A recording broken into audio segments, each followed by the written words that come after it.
High বন্ধুরা, আমার রান্নাঘরে আমি চলে এসেছি। আজ আমি রান্না করব সর্ষে পাবদা। পাবদা মাছ কেটে ধুয়ে নুন হলুদ মাখানো ছিল। মাছগুলো দিয়ে দেবো কড়াতে, মাখিয়ে আমি বসিয়ে দেবো। এবার আমি সর্ষে বাটা দিয়ে দেবো,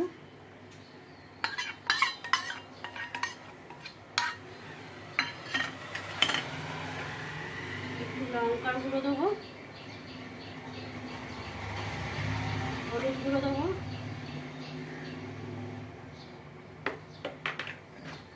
আর নুন দেবো।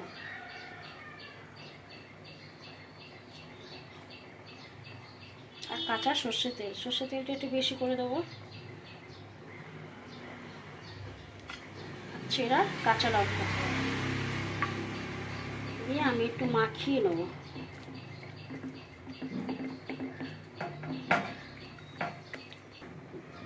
সামান্য একটু জল দেবো,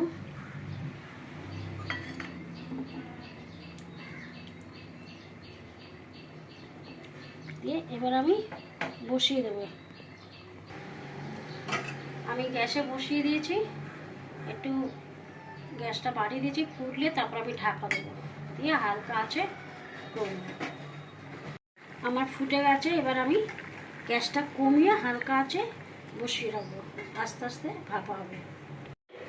আমি এবার ঢাকাটা খুলে দেখবো হয়ে গেছে কিনা।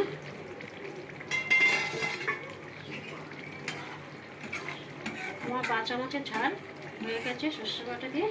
এবার আমি কাঁচা সর্ষের তেল দিয়ে দেবো উপর থেকে ছড়িয়ে।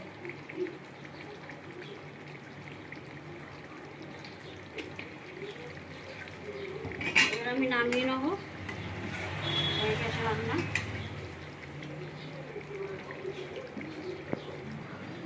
বন্ধুরা, সর্ষে বাটা দিয়ে বাঁচা মাছ ভাপা হয়ে গেছে।